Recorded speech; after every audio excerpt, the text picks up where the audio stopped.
તો ચાલો મિત્રો, આજે આપણે પ્રકાંડની અંતસ્થ રચનાનો અભ્યાસ કરીશું. એના માટે તમારે દ્વિદળી પ્રકાંડનો છેદ લેવો પડશે. તમને પ્રયોગશાળામાં સૂર્યમુખીનું પ્રકાંડ આપવામાં આવશે અને પછી તમારે એનો પાતળો છેદ લેવાનો. સૂર્યમુખીનું પ્રકાંડ આવું નળાકાર પ્રકાંડ છે. તમે એનો પાતળો છેદ લેશો એટલે છેદ તમને આવો વર્તુળાકાર મળશે.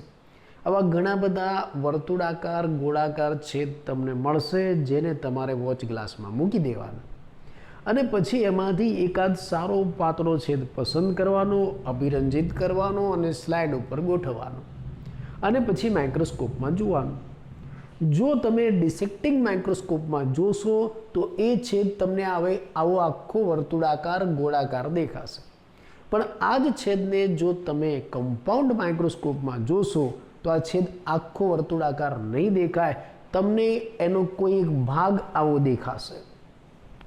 જનરલી સામાન્ય રીતે તમે જે માઇક્રોસ્કોપ વાપરો છો એ કમ્પાઉન્ડ માઇક્રોસ્કોપ હોય છે, એટલે તમને છેદ આવો દેખાય છે. વાસ્તવમાં છેદ આવો હોય છે. તો ચાલો આપણે આવો એક છેદ તૈયાર કરીએ, માઇક્રોસ્કોપમાં મૂકીએ અને પછી એનો અભ્યાસ કરીએ. તો આની અંદર પણ તમને 3 પ્રકારનું પેશીતંત્ર આયોજન જોવા મળે. અધિસ્તરીય, આધારોધક અને વાહક પેશીતંત્ર કેવું છે ચાલો આપણે આકૃતિ દ્વારા સમજીએ. તો સૌથી બહાર તમને શું જોવા મળશે? હવે તમે બધા જાણો છો, મૂળ હોય, પ્રકાંડ હોય કે પર્ણ, સૌથી બહાર શું આવેલું હોય?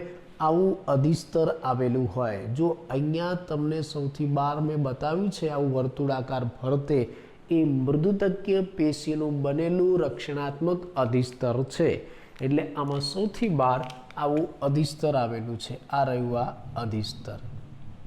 અને આ મેં આખા વર્તુળાકાર છેદમાં ડિસેક્ટિંગ માઇક્રોસ્કોપમાં બતાવ્યું, પણ તમે કમ્પાઉન્ડ માઇક્રોસ્કોપમાં જુઓ તો તમને આટલો ભાગ જ દેખાશે. એટલે કે આ છેદ છે ને, એનો માન લો કે આટલો કોઈ ભાગ છે એ આપણને દેખાય છે, આટલો, અને એ ભાગ મેં અહીંયા મોટો કરીને બતાવ્યો છે.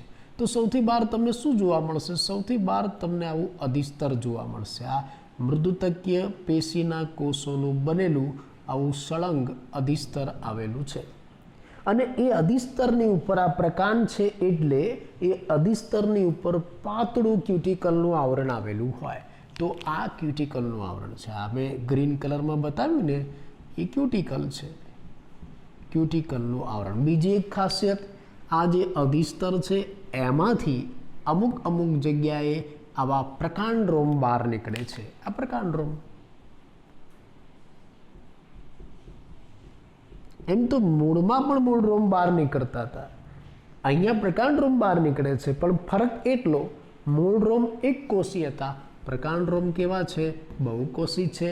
તો આ રીતે તમે જ્યારે સૂર્યમુખી પ્રકારનો છેદ લેશો, દ્વિદળી પ્રકારનો છેદ લેશો, એટલે સૌથી બહાર તમને આવું સળંગ મૃદુતકીય કોષોનું બનેલું અધિસ્તર જોવા મળશે. આ રહ્યું આ અધિસ્તર.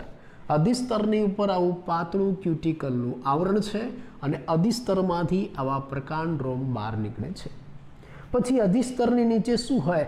અધિસ્તરની નીચે બાહ્યક આવેલું હોય. ઘણા બધા કોષોના સ્તરનું બનેલું બાહ્યક આવેલું હોય છે. અહીંયા જે બાહ્યક છે ને, ઘણા બધા પેશીના સ્તરનું બનેલું જે બાહ્યક છે, આ અધિસ્તર. જો આ સૌથી બહાર જે બ્લેક કલરમાં રાઉન્ડ બતાવ્યું છે એ અધિસ્તર, અને એની નીચે આ બધું બાહ્યક, ઘણા બધા કોષોના સ્તરનું બનેલું આખું બાહ્યક છે. આ રહ્યું આ બાહ્યક. પણ અહીંયા અભ્યાસની સરળતા ખાતર આ બાહ્યકને 3 ઉપસ્તરોમાં વહેંચી દેવામાં આવે છે. એટલે કે જે પ્રકાંડ છે ને, આ દ્વિદળી પ્રકાંડ, એમાં જેને આપણે બાહ્યક કહીએ છીએ, એ બાહ્યક 3 ઉપસ્તરોમાં વહેંચી નાખવામાં આવે છે. કયા ઉપસ્તર? એક તો અધસ્તર, બીજું મુખ્ય બાહ્યક અને ત્રીજું અંતસ્તર. એનો મતલબ કે આ દ્વિદળી પ્રકાંડની અંદર અધિસ્તરની નીચે આવેલ જે બાહ્યક છે, જે ઘણા બધા સ્તરોનું બનેલું છે, એને આપણે મુખ્ય 3 સ્તરમાં વહેંચી દઈશું. બાહ્યક 3 સ્તરમાં વહેંચાય છે. કયા 3 સ્તર? અધસ્તર, મુખ્ય બાહ્યક અને અંતસ્તર. આ જે અધિસ્તર છે ને, એની નીચે અધસ્તર આવેલું હોય. આ રહ્યું આ લાલ લાલ ટપકા જેવું દેખાય છે ને તમને, એ અધસ્તર છે. આ ફરતે પહેલાં સૌથી બહાર આવું રક્ષણાત્મક અધિસ્તર, એ અધિસ્તરની નીચે આ લાલ લાલ ટપકા જેવું તમને દેખાય છે આખું સળંગ, એ અધસ્તર. કેવું હોય તો તમે કમ્પાઉન્ડ માઇક્રોસ્કોપમાં જુઓ ને તો આ રહ્યું આ અધસ્તર, આ અધસ્તર. આ અધસ્તર કેવું છે? આ અધસ્તર સ્થૂલ કોણક પેશીનું બનેલું છે. આ સ્થૂલ કોણક પેશી છે. આમાં પેશી પણ યાદ રાખજો. આ અધસ્તર છે એ સ્થૂલ કોણક પેશીનું બનેલું છે અને જે તરુણ પ્રકાંડ છે ને એ તરુણ પ્રકાંડને યાંત્રિક મજબૂતાઈ આપે છે. આ અધસ્તર તરુણ પ્રકાંડને યાંત્રિક મજબૂતાઈ આપે છે, આધાર આપે છે. એટલે આ રીતે સૌથી બહાર અધિસ્તર છે, એની નીચે આવું અધસ્તર આવેલું છે. આવું અધસ્તર જે શાનું બનેલું છે? સ્થૂલ કોણક પેશીનું. જે તરુણ નાજુક નમણા પ્રકાંડ છે એને યાંત્રિક આધાર અથવા તો મજબૂતાઈ આપે છે. અને એની નીચે જે આ મુખ્ય વિસ્તાર છે, મોટો વિસ્તાર છે, ઘણા બધા કોષોના સ્તરનો બનેલો આ રહ્યો આખો વિસ્તાર, આખો રાઉન્ડ, આ જે આખું રાઉન્ડ છે ને આખો વિસ્તાર, એ છે મુખ્ય બાહ્યક. આ રહ્યો આખો, આટલો આ જે વિસ્તાર છે ને એ મુખ્ય બાહ્યક છે. મુખ્ય બાહ્યક. અને આમાં જુઓ આ આકૃતિમાં તો આ રહ્યું આ મુખ્ય બાહ્યક, આટલો વિસ્તાર, મોટો વિસ્તાર છે. આ બાહ્યકના જે 1, 2 ને 3 સ્તર છે ને એમાં સૌથી મોટો વિસ્તાર આ મુખ્ય બાહ્યકનો, આ મુખ્ય બાહ્યકનો. એટલે આ રહ્યું ને આ બધું આ જે હું તમને બતાવું છું ને આ બધું મુખ્ય બાહ્યક છે. અધસ્તરની નીચે આવું મુખ્ય બાહ્યક આવેલું છે. આ રહ્યું મુખ્ય બાહ્યક.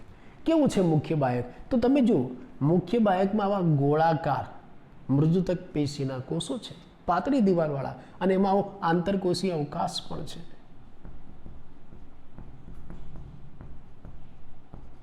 આંતરકોષીય અવકાશ.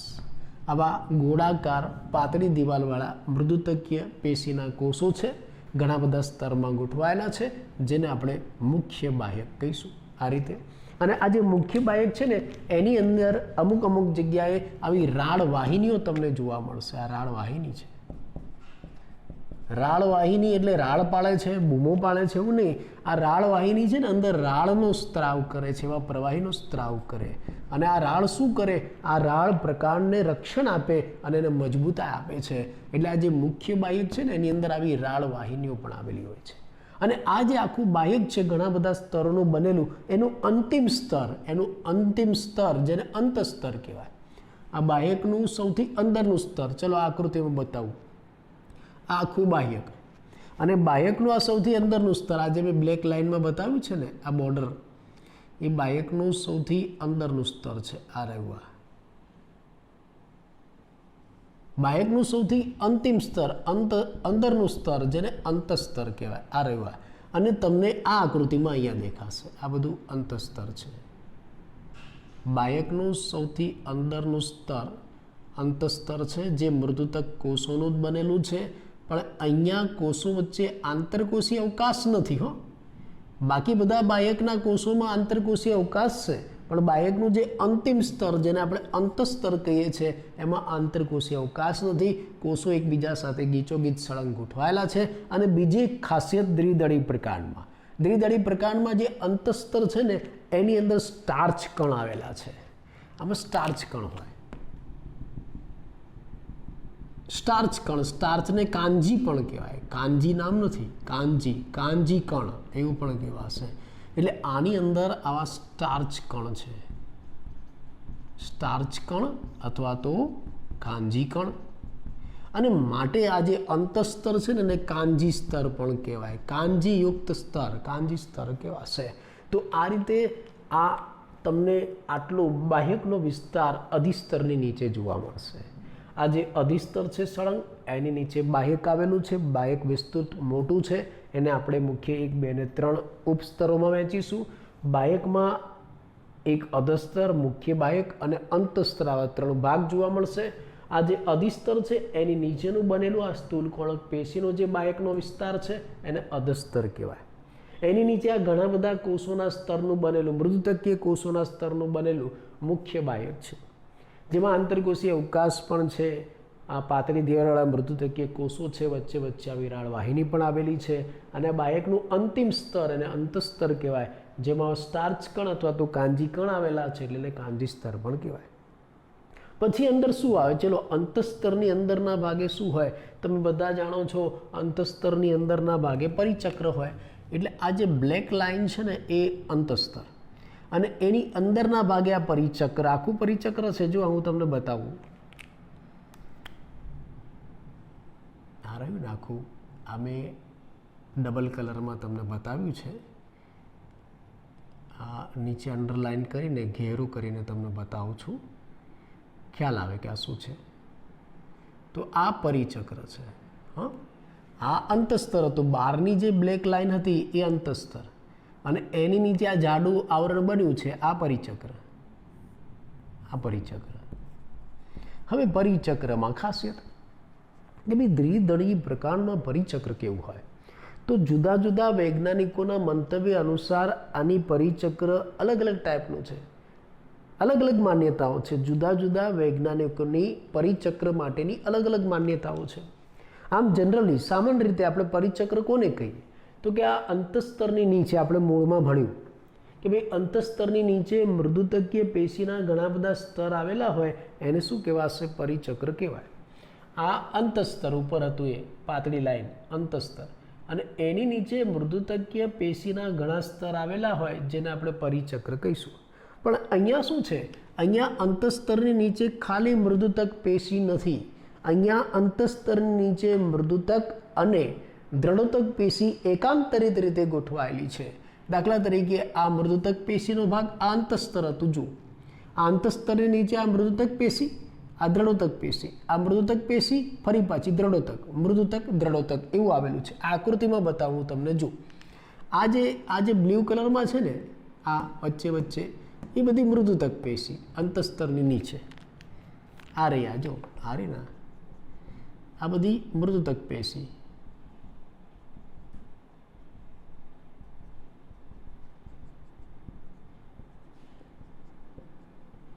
આ મૃદુતક. પણ અંતસ્તરની નીચે આ બધી મૃદુતક છે, પણ અંતસ્તરની નીચે અને વાહિપુલની ઉપર, અંતસ્તરની નીચે અને વાહિપુલની ઉપર, આ વાહિપુલ છે. જો અમે 1 2 3 4 5 6 આ બધા બતાવ્યા છે ને, આમ આમ અર્ધવર્તુળાકાર બહાર નીકળતા, આ બધા વાહિપુલ છે. અંતસ્તરની નીચે અને વાહિપુલની ઉપર જે પરિચક્ર છે એ આવું દ્રઢોતક પેશીનું બનેલું છે. આ દ્રઢોતક છે. જો આ મેં અલગ બતાવ્યું છે. વાહિપુલની ઉપર મેં તમને આવો ડાર્ક રેડ કલર તમને બતાવ્યો છે. એ રેડ કલર શાનો છે? દ્રઢોતક પેશીનો. એ દ્રઢોતક પેશી છે. એટલે જુઓ, અંતસ્તરની નીચે સામાન્ય રીતે આપણે એવું કહેતા હોય છે કે પરિચક્ર આવેલું છે, અને પરિચક્ર મોટે ભાગે મૃદુતકીય કોષોનું જ બનેલું હોય. મૃદુતકીય કોષોના અમુક સ્તરો છે ને એ અંતસ્તરની નીચે ગોઠવાઈને પરિચક્ર બનાવે. પણ અહીંયા અંતસ્તરની નીચે ખાલી મૃદુતકીય કોષો નથી, આવા દ્રઢોતકીય કોષો પણ છે. અને આ દ્રઢોતકીય કોષો ક્યાં છે? જ્યાં જ્યાં વાહિપુલ છે ને એ વાહિપુલની ઉપર દ્રઢોતકીય કોષો હોય. એટલે જ્યાં જ્યાં આવા વાહિપુલ છે ને એની ઉપર આવા દ્રઢોતકીય કોષોના સ્તર છે. આ રહ્યું આ દ્રઢોતક, આ દ્રઢોતક, આ દ્રઢોતક, આ દ્રઢોતક. દરેક વાહિપુલની ઉપર અંતસ્તરની નીચે અને વાહિપુલની ઉપર આવા દ્રઢોતક પેશીના સ્તર આવેલા છે. હા, વાહિપુલ સિવાયના ભાગે મૃદુતક પેશીના સ્તર છે. એટલે તમે જો આ જે પરિચક્ર બન્યું, શાનું બન્યું? મૃદુતક, દ્રઢોતક, મૃદુતક, દ્રઢોતક, મૃદુતક, દ્રઢોતક. વાહિપુલ આવી જાય ને ત્યાં પરિચક્રમાં દ્રઢોતક પેશી આવી જાય, અને વાહિપુલ સિવાયનો ભાગ છે ને ત્યાં પરિચક્રમાં મૃદુતક પેશી આવી જાય. મૃદુતક, દ્રઢોતક, મૃદુતક, દ્રઢોતક, મૃદુતક, દ્રઢોતક. આ રીતે એકાંતરિત વિભાજિત થયેલું પરિચક્ર છે. સમજાયું? એટલે પુસ્તક પ્રમાણે એવું માનવામાં આવે છે કે પરિચક્ર શાનું બનેલું છે? તો આપણે પુસ્તકમાં એમ કહેવાય છે કે પરિચક્ર ખાલી દ્રઢોતકનું જ બનેલું છે. આપણી પુસ્તક પ્રમાણે એવું કહેવામાં આવે છે કે ભાઈ આ અંતસ્તરની નીચે અને આ વાહિપુલની ઉપર, ખાસ કરીને અન્વાહક પેશીની ઉપર આવો અર્ધચંદ્રાકાર કોષોનો સમૂહ આવેલો છે, દ્રઢોતક પેશીનો બનેલો, જેને પરિચક્ર કહેવાય છે. આપણી પુસ્તકમાં આવું લખેલું છે. વાહિપુલની ઉપર, અન્વાહક પેશીની ઉપર આવો અર્ધચંદ્રાકાર દ્રઢોતક પેશીનો સમૂહ આવેલો છે, જેને પરિચક્ર કહેવાય. એટલે આપણી પુસ્તક પ્રમાણે પરિચક્ર ક્યાં છે? વાયુપુલની ઉપર છે, અનુવાહક પેશીની ઉપર છે. આ વાયુપુલ, એમાં રહેલી અનુવાહક પેશી, એની ઉપર આવો જે અર્ધચંદ્રાકાર કોષોનો સમૂહ છે એ પરિચક્ર છે. આપણી પુસ્તક એવું કહે છે. પણ કેટલાક વૈજ્ઞાનિકોના મંતવ્ય પ્રમાણે પરિચક્ર ખાલી આટલા ભાગમાં નથી, પરિચક્ર આખું સળંગ હોય આ રીતે. અને પરિચક્ર શેનું બનેલું છે? એ પરિચક્ર આવા દ્રઢોતકીય પેશીના કોષોનું અને વચ્ચે વચ્ચે મૃદુતકીય પેશીના કોષોનું બનેલું. એકાંતરિત મૃદુતકીય, દ્રઢોતકીય, મૃદુતકીય, દ્રઢોતકીય આવું સળંગ સ્તર છે. એટલે પરિચક્ર ફક્ત મૃદુતક પેશીનું નથી બનેલું, પરિચક્ર મૃદુતકીય પેશી ઉપરાંત દ્રઢોતક પેશીનું પણ બનેલું છે. આ દ્રઢોતક પેશી ક્યાં આવેલી છે? જ્યાં વાયુપુલ છે એની ઉપર. બીજી એક વાત, અમુક વૈજ્ઞાનિકોના મંતવ્ય પ્રમાણે એવું માનવામાં આવે છે કે ભાઈ આ વાયુપુલની ઉપર આ જે દ્રઢોતક પેશી છે અર્ધચંદ્રાકાર, જેને આપણે પરિચક્ર માની લીધું છે, એ પરિચક્ર નથી. અમુક વૈજ્ઞાનિકો એવું કહે છે કે ભાઈ વાયુપુલની ઉપર આ દ્રઢોતક પેશીનો જે અર્ધચંદ્રાકાર સમૂહ છે, જેને આપણે પરિચક્ર માની લીધું છે, એ પરિચક્ર નથી, એ તો અન્નવાહક તંતુઓ છે. આ જેને આપણે પરિચક્ર ગણી લીધું ને, એ તો શું છે? અન્નવાહક તંતુઓ છે.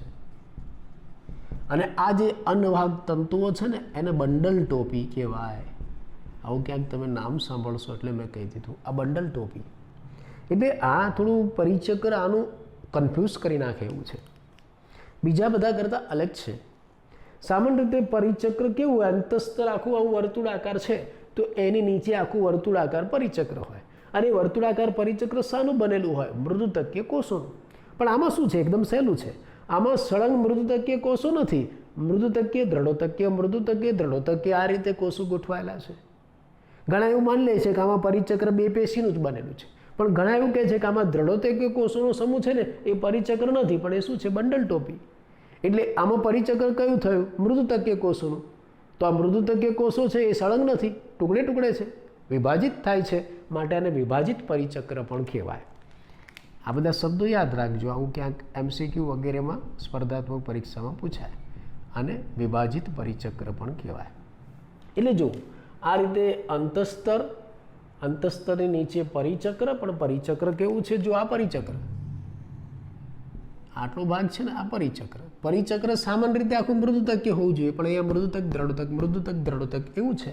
એટલે પરિચક્ર વિભાજિત પરિચક્ર કહેવાય. અને ઘણા એવું માને છે કે અન્નવાહક પેશીની ઉપર આ જે અર્ધચંદ્રાકાર દ્રઢોતક પેશીનો સમૂહ છે, પરિચક્ર નથી, એને શું કહેવાય છે? બંડલ ટોપી કહેવાય છે. આવું તમે જોઈ શકો. બીજું, આ જે આખું પ્રકાંડ છે એમાં કેન્દ્ર ભાગે તમે જો વિશાળ પ્રદેશ તમને દેખાય છે, મૃદુતકીય કોષોનું જ બનેલું છે. હા, પણ આમાં આંતરકોષીય અવકાશ વધારે છે. જુઓ, મૃદુતકીય કોષો છે, આંતરકોષીય અવકાશ વધારે છે. આવા ગોળાકાર મૃદુતકીય કોષો, વિશાળ પ્રદેશ, જેને આપણે મજ્જા કહીશું. હંમેશા કેન્દ્ર ભાગે શું આવે? મજ્જા આવે. એટલે અહીંયા પણ કેન્દ્ર ભાગે મજ્જા છે, પણ અહીંયા મજ્જા થોડી વધારે આવે છે. એટલે વિશાળ મજ્જા પ્રદેશ છે, જેમાં મૃદુતકીય કોષો છે, એમાં આંતરકોષીય અવકાશ પણ વધારે છે. બીજી એક બાબત, અહીંયા જે બધા વાયુપુલો છે, જો આ 1, 2, 3, 4, 5, 6, 7, 8, 9, 10 વગેરે, આ જે વાયુપુલો છે 25 થી 30 હોય લગભગ. કેટલા હોય છે? 25 થી 30. સૂર્યમુખી પ્રકારમાં, દ્વિદળી પ્રકારમાં, સૂર્યમુખીમાં આ 25 થી 30 વાયુપુલો છે. એ વાયુપુલોની વચ્ચે આ જગ્યા છે. જુઓ, એ વાયુપુલોની વચ્ચે વચ્ચે જે જગ્યા છે ને, ત્યાં પણ આવા મૃદુતક પેશીના કોષો અર્ય રીતે ગોઠવાયેલા છે. જુઓ, વાયુપુલની, દરેક વાયુપુલની વચ્ચે જ્યાં જગ્યા છે ને, ત્યાં પણ આવા મૃદુતક પેશીના કોષો અર્ય રીતે ગોઠવાયેલા છે, જેને મજ્જા કિરણો કહેવાય છે. આ કેન્દ્ર મોટો મૃદુતકીય વિસ્તાર એ મજ્જા, અને પછી આ મજ્જામાંથી કિરણોની માફક આ મૃદુતક પેશીના કોષો નીકળે. ક્યાં જાય? આ વાયુપુલની વચ્ચે અર્ય રીતે, જેને શું કહેવાશે? મજ્જા કિરણો. એટલે આ મજ્જા કિરણો છે. આ બધા મજ્જા કિરણો. સમજાયું? તો આ આપણે આધારોદક પેશી તંત્ર જોયું. અહીંયા મેં એક વાયુપુલ તમને બતાવ્યો છે. આ પુસ્તકની આકૃતિ પ્રમાણે આનો એક થોડોક ભાગ લીધો છે, અને એમાંનો આવો એક વાયુપુલ આપણે બતાવ્યો છે. આ રેવા જે આ છે ને, એ અહીંયા મેં બતાવ્યો છે. આવો એક વાયુપુલ. આજુબાજુ આ મજ્જા કિરણો, મજ્જા કિરણો, અને કેન્દ્ર ભાગે આ મોટી મજ્જા. આવું તમે જોઈ શકો. તો અહીંયા અધિસ્તરીય અને આધારોદક પેશીતંત્ર આ દ્વિદળી પ્રકારનું પ્રેક્ટિકલી આપણે પૂરું કર્યું. હવે શું બાકી રહ્યું? વાહક પેશી તંત્ર. આમાં વાહક પેશી તંત્ર વાહિપુલો કેવા છે, કેવી રીતે ગોઠવાયેલા છે? આમાં વાહિપુલો જો આવા વલય આકારે ગોઠવાયેલા છે ને, આખું આમ વર્તુળ આકાર વલય બન્યું છે, વલય આકારે વાહિપુલો ગોઠવાયેલા છે. અને લગભગ એની સંખ્યા કેટલી છે? 25 થી 30 વાહિપુલો જોવા મળશે. અને આ તો પ્રકાંડ છે. વાહિપુલ કેવા હોય? સહસ્ત હોય. આ નીચે છે ને જલવાહક પેશી, જુઓ આ બ્લેક કલરમાં મેં બતાવ્યું ને જલવાહક પેશી, ઉપર ગ્રીન કલરમાં અનવાહક, જલવાહક અનવાહક, જલવાહક અનવાહક, જલવાહક અનવાહક. દરેક વાહિપુલમાં જલવાહક અને અનવાહક પેશી સાથે સાથે છે, એટલે વાહિપુલ કેવા કહેવાય? સહસ્ત. બીજું આ જલવાહક અને અનવાહક પેશીની વચ્ચે આ વર્ધમાન પેશી છે, આ મેં વચ્ચે બતાવ્યું ને, વર્ધમાન પેશી એદા આવેલી છે અહીંયા વચ્ચે, એટલે આ વાહિપુલ કેવા થયા? અહીંયા વાહિપુલ સહસ્ત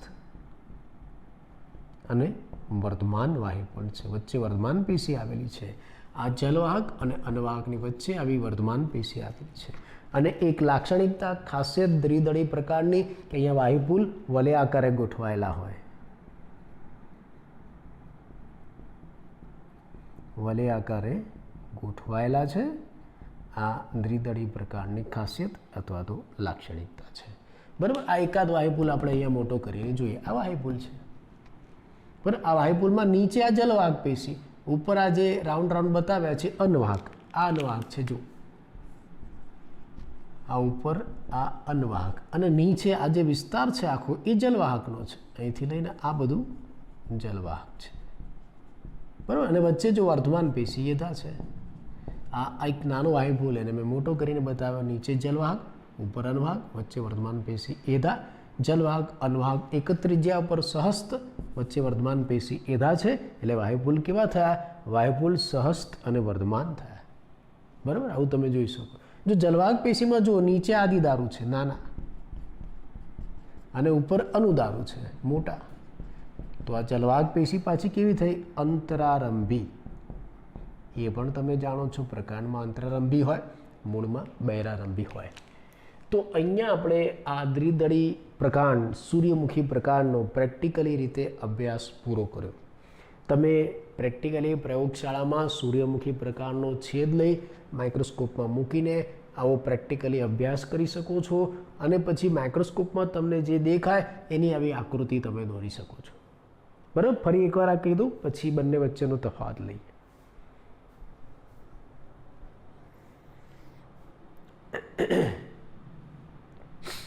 અગત્યનું છે મિત્રો, પરીક્ષામાં પૂછાય. અને આકૃતિ પણ બહુ બધી મસ્ત છે. આવી બધી આકૃતિઓ યાદ રાખવી હો. ખાસ કરીને જે બહેનો છે, છોકરીઓ જ્યારે મહેંદી મૂકે ને ત્યારે તમારે આવી બધી ડિઝાઇનો દોરવી, એટલે સાથે સાથે તમારે આ બધું તૈયાર થઈ જાય, નવીનતા લાગે, ભાઈ સરસ ડિઝાઇન દોરી. વાસ્તવમાં આપણી થિયરી તૈયાર થઈ જાય, પ્રેક્ટિકલ તૈયાર થઈ જાય. તો ચાલો આપણે ફરી એકવાર આ દ્વિદળી પ્રકારનો છેદ લઈને એમાં શું દેખાય એ સમજી લઈએ. જો આપણે સૂર્યમુખી પ્રકાંડ લીધું, એને બ્લેડની મદદથી કાપીને પાતળો છેદ લીધો. ઘણા બધા છેદ લીધા, આમ તો એમાંથી સારો પાતળો છેદ પસંદ કર્યો, સ્લાઇડ બનાવી અને પછી માઇક્રોસ્કોપમાં જોવાની. જો તમે ડિસેક્ટિંગ માઇક્રોસ્કોપમાં જુઓ તો આખું આવું વર્તુળાકાર દેખાય, પણ જો તમે કમ્પાઉન્ડ માઇક્રોસ્કોપમાં જુઓ તો આખું વર્તુળાકાર ન દેખાય. આવો એક પોર્શન, આવો એક ભાગ દેખાય, જે મેં અહીંયા દોરીને બતાવ્યો. પુસ્તકમાં પણ તમને દોરીને બતાવ્યો છે. તમને પરીક્ષામાં પૂછાય તો આ એક આકૃતિ દોરો તો ચાલે, આ બંને દોરવાની જરૂર નથી, પુસ્તકમાં બંને આપેલી છે. હવે આમાં શું હોય? સ્વાભાવિક છે કે ભાઈ કોઈ પણ અંગમાં 3 પ્રકારનું આયોજન હોય. અધિસ્તરીય, આધારોતક, વાહક પેશી તંત્ર. આમાં પણ એવું જ છે. સૌથી બહાર આવી મૃદુતકીય રક્ષણાત્મક અધિસ્તર તમને જોવા મળશે. અધિસ્તરની ફરતે આવું પાતળું ક્યુટિકલ છે અને એમાંથી આવા પ્રકાંડ રોમ નીકળે છે. અધિસ્તરની નીચે સ્વાભાવિક રીતે બાહ્યક આવે. આમાં પણ બાહ્યક આવે છે. મોટો વિસ્તાર છે બાહ્યકનો, છેક અહીંથી લઈને અહીંયા સુધીનો વિસ્તાર એ બાહ્યકનો કહેવાય. આ આખો બાહ્યકનો વિસ્તાર છે. આ મોટો વિસ્તાર છે એટલે આપણે એને 3 ઉપસ્તરોમાં વહેંચી નાખીશું. એટલે અહીંયા બાહ્યક 3 ઉપસ્તરોમાં વહેંચાય: અધસ્તર, મુખ્ય બાહ્યક અને અંતસ્તર. આ અધિસ્તરની નીચે આવું અધસ્તર આવેલું છે. આ રહ્યું અધસ્તર. અને અધસ્તર શાનું બનેલું છે? સ્થૂલ કોણક પેશીનું. જે તરુણ પ્રકાંડ હોય ને એને યાંત્રિક મજબૂતાઈ આપે છે. આ અધસ્તરની નીચે આવા મૃદુતકીય કોષોનું બનેલું, ઘણા સ્તરોનું બનેલું બાહ્યક આવેલું છે. જેમાં આંતરકોષીય અવકાશ છે, પાતળી દિવાલ છે, આવા ઘણા બધા કોષોના સ્તર બાહ્યક બનાવશે. આ બાહ્યકની અંદર આવી રાળ વાહિની આવેલી છે, જેમાં રાળનો સ્ત્રાવ થાય, જે પ્રકાંડને રક્ષણ આપે છે અને આંતરિક મજબૂતાઈ આપે છે. આ બાહ્યકનું સૌથી અંદરનું સ્તર એટલે કે અંતસ્તર. આ અંતસ્તર છે, એની અંદર આવા સ્ટાર્ચ કણ આવેલા છે, કાંજી કણ, માટે એને કાંજી સ્તર પણ કહેવાય છે. આ અંતસ્તર પછી અંદરનો જે ભાગ છે એમાં પરિચક્ર આવેલું છે. અંતસ્તર જેમ આખું આવું વર્તુળાકાર વલયાકાર છે, ગોળાકાર, એમ એની નીચે પરિચક્ર પણ ગોળાકાર છે. સામાન્ય રીતે પરિચક્ર છે એ મૃદુતકીય કોષોના સ્તરનું બનેલું હોય, વર્તુળાકાર. પણ આમાં પરિચક્ર ખાલી વર્તુળાકાર નથી, આમાં પરિચક્ર ખાલી મૃદુતકીય નથી, વર્તુળાકાર ખરું પણ મૃદુતકીય નહીં. દ્રઢોતકીય, મૃદુતકીય, દ્રઢોતકીય, મૃદુતકીય બંને પેશી જોવા મળે. આમાં પરિચક્રમાં મૃદુતક અને દ્રઢોતક બંને પેશી જોવા મળે. દ્રઢોતક પેશી ક્યાં હશે? જ્યાં વાયુપુલ છે ને એની ઉપરના ભાગે દ્રઢોતક પેશી. આ રહ્યા, સમજાઈ ગયું? વાયુપુલ સિવાયનો પરિચક્રનો ભાગ છે ને ત્યાં મૃદુતકીય પેશી. એટલે જ્યાં વાયુપુલ છે ત્યાં આવી દ્રઢોતક પેશી, વાયુપુલ સિવાય આવી મૃદુતકીય પેશી. આવું સળંગ પરિચક્ર છે, પણ ખાલી મૃદુતકીય નહીં, મૃદુતકીય અને દ્રઢોતકીય છે. દ્રઢોતક પેશી ક્યાં છે? આ વાયુપુલની ઉપર, જ્યાં અન્વાહક પેશી છે એની ઉપર. ઘણા વૈજ્ઞાનિકો એવું માને છે કે ભાઈ આ જે અન્વાહક પેશીની ઉપર આ જે દ્રઢોતક પેશીનું પરિચક્ર છે ને એ વાસ્તવમાં પરિચક્ર નથી, એ વાસ્તવમાં અન્વાહક તંતુઓ છે, જેને આપણે શું કહીશું? બંડલ ટોપી કહીશું. એટલે આવો એક નવો શબ્દ બંડલ ટોપી ક્યાંક તમને પૂછાઈ શકે, ધ્યાનમાં રાખજો. ચલો, પરિચક્ર આ પૂરું થયું. આ રહ્યું પરિચક્ર પૂરું થયું. પછી કેન્દ્રસ્થ ભાગે તમને શું જોવા મળશે? કેન્દ્રસ્થ ભાગ વિશાળ છે, મોટો છે. ત્યાં આવા ગોળાકાર ઘણા બધા આંતરકોષીય અવકાશવાળા આવા મૃદુતકીય કોષો જોવા મળશે, જે મજ્જા પ્રદેશ કહેવાશે. એટલે મોટો મજ્જા પ્રદેશ છે, આંતરકોષીય અવકાશવાળા મૃદુતકીય કોષોનો બનેલો. બીજી એક બાબત, આ જે બધા આવા વલયાકાર રીતે ગોઠવાયેલા વાયુપુલ છે ને એની વચ્ચે વચ્ચે આવા અરીય રીતે એની વચ્ચે વચ્ચે પણ આવા મૃદુતકીય કોષો છે. આ રીતે આવા મૃદુતકીય કોષોના સ્તર આવેલા છે, અરીય રીતે ગોઠવાયેલા. એને મજ્જા કિરણો કહેવાય. આ મજ્જા, દાખલા તરીકે આ સૂર્યનો ગોળ વિસ્તાર અને એમાંથી આ કિરણો નીકળે ને એવું લાગશે. આ ગોળ વિસ્તાર એટલે મજ્જા, મજ્જામાંથી આ કિરણો નીકળે છે, મજ્જા કિરણો. એટલે આ વાયુપુલની વચ્ચે વચ્ચેનો જે વિસ્તાર છે ત્યાં મૃદુતકીય પેશીના કોષો અરીય રીતે ગોઠવાયેલા છે, જેને મજ્જા કિરણો કહેવાય. તો આ આધારોદક પેશી તંત્ર પૂરું થયું. છેલ્લે આપણે વાહક પેશી તંત્ર વાયુપુલની વાત કરીએ કે એમાં વાયુપુલ કેવા છે. તો દ્વિદળી પ્રકારની લાક્ષણિકતા કે એમાં વાયુપુલો હંમેશા વલયાકારે ગોઠવાયેલા હોય. આ રીતે ઘણા બધા, લગભગ 25 થી 30 છે સૂર્યમુખીમાં, આવા તમને વાયુપુલો જોવા મળશે. કેવા છે? સહસ્ત વર્ધમાન વાયુપુલ છે. સહસ્ત સાથે આ અંદર જલવાહક, બાર અન્વાહક, જલવાહક, અન્વાહક, જલવાહક, અન્વાહક, જલવાહક, અન્વાહક. એટલે સહસ્ત છે, જલવાહક, અન્વાહક, સહસ્ત. અને વર્ધમાન, વચ્ચે વર્ધમાન પેશી એધા આવેલી છે, એટલે સહસ્ત, વર્ધમાન અને અંતરારંભી વાયુપુલ જોવા મળશે. આવી રચના તમે જોઈ શકો છો. બીજી એક વધારાની બાબત કહી દઉં, ઘણી વખત આ મજ્જા પ્રદેશની અંદર પણ રાળ વાહિની આવેલી હોય છે. આ જે મજ્જા પ્રદેશ છે ને એમાં પણ રાળ વાહિની આવેલી હોય છે અને એ પણ રાળનો સ્ત્રાવ કરે છે, પ્રકાંડને મજબૂતાઈ આપે છે.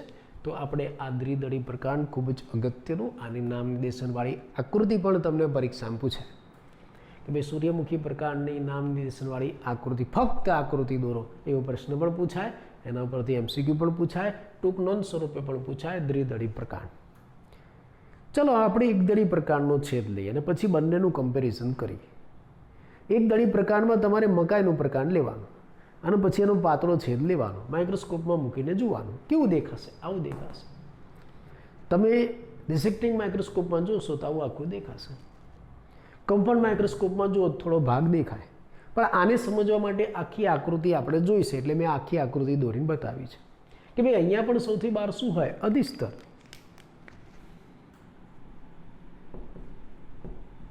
અધિસ્તર આની જેમ અહીંયા પણ અધિસ્તર હતું, આમાં પણ અધિસ્તર છે.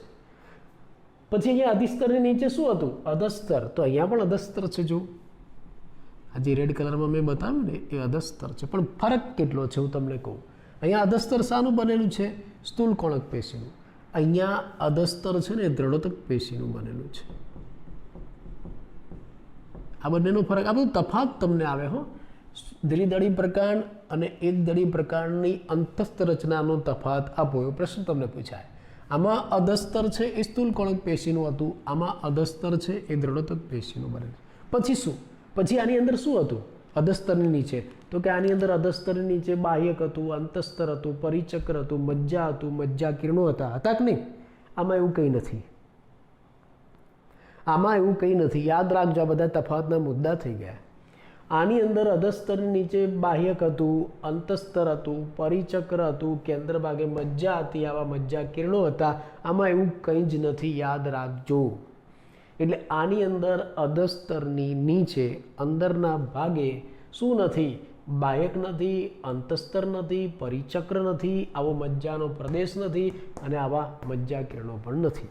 આ દરેક એક એક મુદ્દો તફાવતમાં લખી શકો કે ભાઈ આમાં અંતસ્તર છે, આમાં અંતસ્તર નથી, આમાં પરિચક્ર છે, આમાં પરિચક્ર નથી, આમાં મજ્જાનો પ્રદેશ છે, આમાં મજ્જા નથી આવતી, આમાં મજ્જા કિરણો છે, આમાં મજ્જા કિરણો નથી. આવો તફાવત તમે બનાવી શકો. સીધે સીધું મૃદુતકીય કોષોનું બનેલું આખું આધારક પથરાયેલું છે, આવો આધારક પ્રદેશ જેમાં ખાલી મૃદુતકીય પેશી જ છવાયેલી છે, બીજું કંઈ નહીં.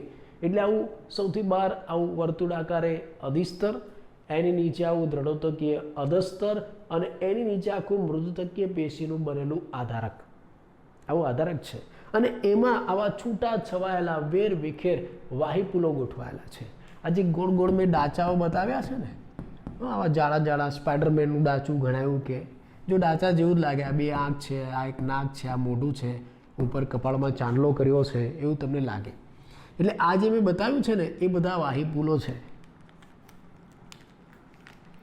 આ બધા જ વાહિપુલો છે, નાના મોટા ઘણા વાહિપુલો છે, ગમે તેમ ગોઠવાયેલા છે. જો આમાં વાહિપુલો કેવા હતા? વલયાકાર. તફાવતના મુદ્દા સાથે કહેતો જોઉં છું, તફાવત તમે જાતે નોંધ કરીને બનાવી દેજો.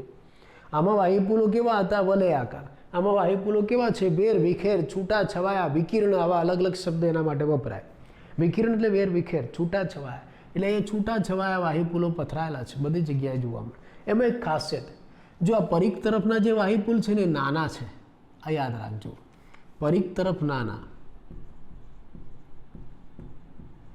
પરિઘ તરફ નાના વાહિપુલ છે, કેન્દ્ર ભાગે જુઓ મોટા વાહિપુલ, કેન્દ્ર ભાગે મોટા વાહિપુલ છે. આ બંને વચ્ચેનો ફરક. અને પાછા કેવા વાહિપુલ? દ્રઢોતકીય વાહિપુલ છે. દ્રઢોતકીય પુલકંચુક ધરાવતા વાહિપુલ છે. આ વાહિપુલ છે એ દ્રઢોતકીય પુલકંચુક ધરાવે. પુલકંચુક એટલે શું? પુલ એટલે વાહિપુલ, કંચુક એટલે શું? પ્રશ્ન એમ થાય.